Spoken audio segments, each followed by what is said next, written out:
Kevin Durant's career is on the verge of imploding, and it all traces back to February 19th, 2026. Sources say that after the Rockets matchup with the Hornets, KD got into a physical altercation with a fan who had uncovered details of his secret life. That moment wasn't the full story, it was just the spark. What followed set off a chain reaction involving 3 jaw-dropping events nobody saw coming: leaked KD files, a $90 million drone investment that somehow entangles him in international controversy, and a 24-hour disappearance that forced the NBA to send personnel to check on him.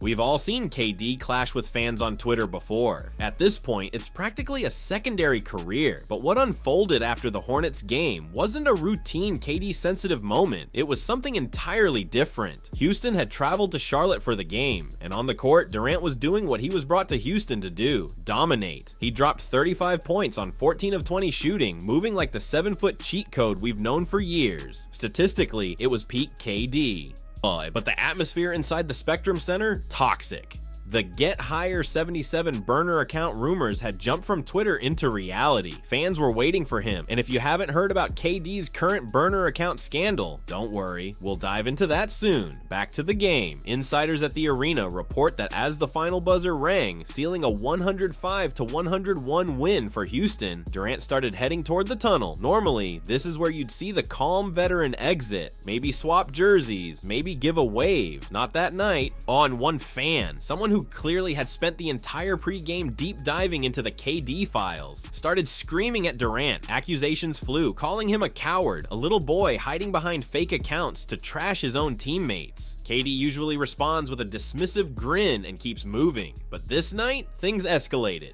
Durant stopped cold. He turned around, ignoring his security, and got chest to chest with the fan. The tension was palpable. People genuinely thought a 15-time All-Star was about to throw hands. Security and arena staff had to physically wedge themselves between KD and the fan, shoving him toward the locker room. But Durant wasn't done. He struggled to fire one last response. That's when the fan said something unforgettable. Yeah, hide like a little boy, the way you do with your burner accounts. At that moment, KD's expression changed. Gone was anger. What replaced it was raw exposure. The sense that his secret world was collapsing around him. The situation was compounded by the fact that just days before, KD had already tried to quash the rumors. When Varun Shankar of the Houston Chronicle confronted him about the burner accounts and leaked DMs, KD gave a pointed response. But clearly, it wasn't enough to stop what was coming. I know you gotta ask these questions, but I'm not here to get into Twitter nonsense. I'm here to see it. But watch his body language closely. Normally, when KD's playing it cool, he's relaxed, almost detached. In this clip though, it's different. He's restless, his eyes constantly flicking toward the exit, and he's doing that classic tell people show when they're cornered in a lie but can't risk admitting it. Here's the key: if you think this was just a momentary flare-up, you'd be wrong. This tension had been simmering for weeks. Take the Detroit game on January 23rd, for example. And the Rockets were facing the Pistons, and Durant was showing that same strangely defensive energy. That night, a fan on the sideline said something, and KD completely snapped.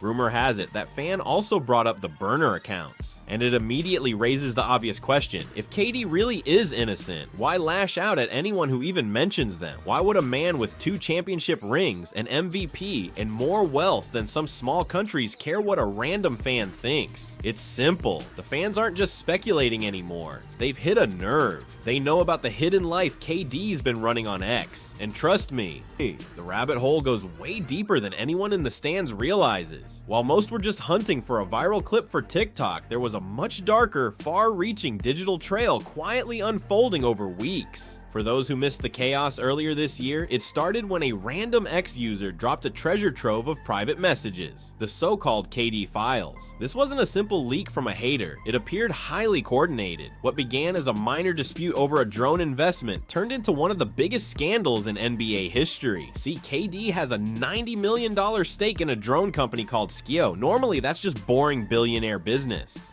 But when fans pointed out that the company allegedly sold surveillance drones to the IDF, KD did what we've come to expect. He defended himself publicly on his verified account. Only this time, he wasn't alone. Almost immediately, a burner account named Geiger77 started defending him with the same precision, the same oddly detailed financial logic. It was so perfectly synchronized, it looked like a glitch in the simulation. That was the opening someone named BasedFrog23 needed. Sitting on a cache of private group chat messages, he dropped the KD files the moment KD's main account went quiet. And the proof? Insanely obvious. On KD's actual birthday, the burner account liked posts trolling it, then panicked and unliked them seconds later, as if no one saw. A billionaire doing social media optics wrong. Classic. And then there's the infamous owl incident. Back in 2021, KD posted a high-res owl photo on his main Twitter. 2 hours later, the burner account updated its header to the exact same owl. Same crop, same lighting, everything. Unless there's a secret league of 7-foot NBA superstars obsessed with owls, the account was KD.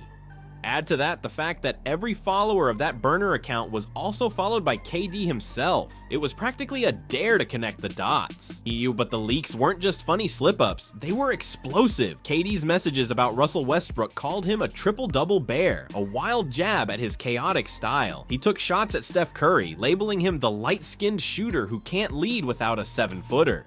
Even more shocking were his comments about his own teammate, Jabari Smith Jr. The files allegedly show KD trashing a 20-year-old who grew up idolizing him, calling him incompetent, and blaming him for holding KD back from another MVP season. He even went after his former Phoenix teammates, comparing Frank Vogel and Devin Booker to authoritarian leaders, criticizing their leadership style. It's staggering. Rings, MVPs, generational talent, and yet KD is still fighting in comment sections, still fueled by conflict, still proving something that no longer needs proving. Then, after the February 19th altercation, everything changed. KD didn't just step back from social media, he vanished completely.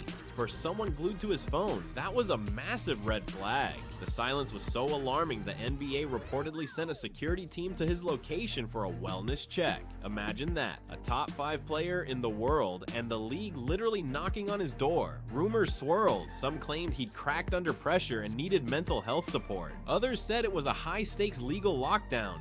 With KD meeting lawyers to assess whether the leaked DMs and drone controversy could destroy his legacy. Adam Silver and the Rockets stayed completely silent, only adding fuel to the fire. But the 24-hour disappearance wasn't the end. While KD was laying low, the scandal snowballed from a Twitter rumor to a full-blown crisis. Usually players protect one of their own during controversy, but this time, the energy shifted the moment Draymond Green spoke on his podcast. He called KD a coward, openly criticizing him for hiding behind burner accounts instead of defending himself. KD's fidgety non-denial made him look guilty as hell. Things come up about me, or I like to address either it's me or it's not me. And I personally just don't think that this is something that you can just allow people to decide what they want to decide, because it involves so many other people. Draymond even joked that stepping into the Rockets locker room right now must feel like a sketch from Key and Peele. Picture the sheer awkwardness. KD awkwardly trying to high-five Jabari Smith Jr. All while everyone knows there's a screenshot floating around of him trashing the kid behind his back. It's a total nightmare for team chemistry.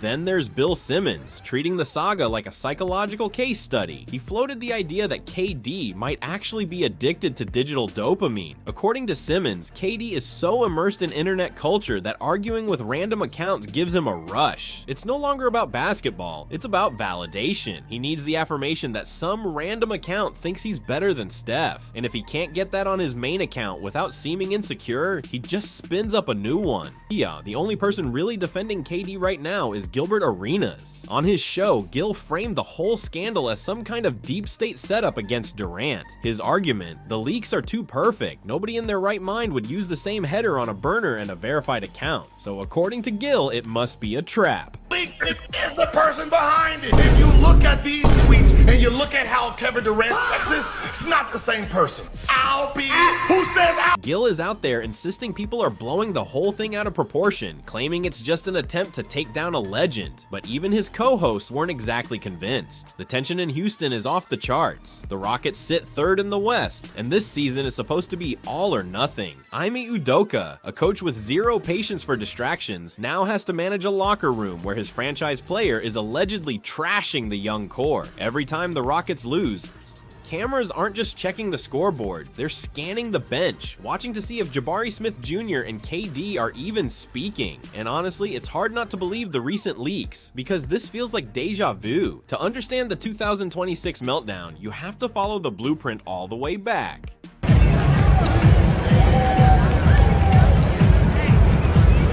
We need to rewind to 2017, the year that changed how the world sees NBA superstars. KD was at the peak, first championship, finals, MVP with the Warriors, but the internet was still calling him a snake and a cupcake for leaving OKC. Most players with that much hardware would be on a beach somewhere. KD, he was in the trenches. He replied to a random critic on Twitter, but he messed up the login from his verified account.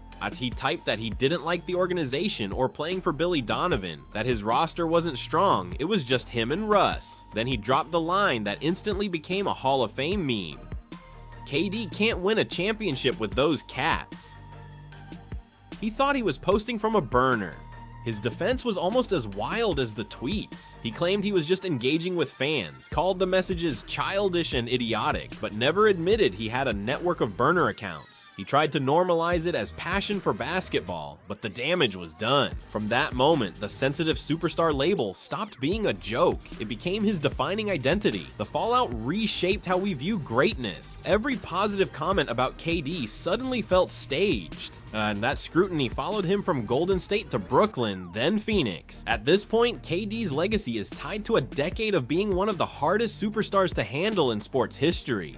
The drama started with the Thunder. After losing the 2016 Finals 4-3 to the Warriors, KD joined the very team that had humiliated him. Unlike LeBron's 2010 move, which was about power, KD's felt like surrender. He didn't stop there. He left the Warriors the second things got tense, formed a super team in Brooklyn with Kyrie Irving and James Harden, and it blew up spectacularly. Then came the trade demands, first to Phoenix, then to Houston in June 2025. He jumps teams so often that the league already knows the pattern, joins a team, grows bored or frustrated, and then detonates the locker room on his way out. But the Twitter saga goes beyond just a pastime. As Bill Simmons said, it's an addiction.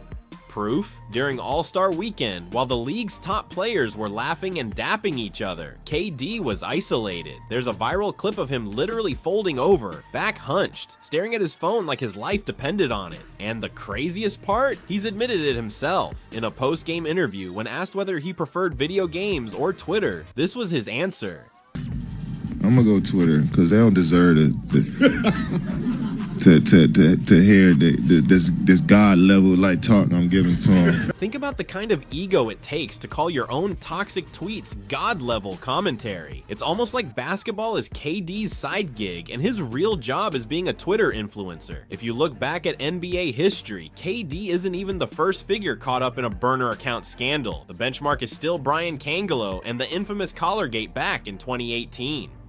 Remember when the Sixers president was using a fleet of burner accounts to trash Joel Embiid's conditioning and leak private medical info, all just to protect his own ego? That was the gold standard. KD somehow made it worse. Cangelo was a suit, just a front office executive, but KD is one of the top 20 players of all time. When someone with that level of talent moves this messily, it forces you to examine the darker psychological side of being a superstar. Why does a 15-time All-Star feel compelled to hide behind a fake profile just to attack his own teammates? I think it comes down to the loneliness of the modern superstar. Back in the day, Bird, Magic, and Jordan, they'd talk trash face to face, shower, and go home. They didn't need a digital dopamine hit at 3 a.m. from some random guy in Nebraska. Today's stars are constantly aware of their legacies, and the pressure has made them more insecure than ever.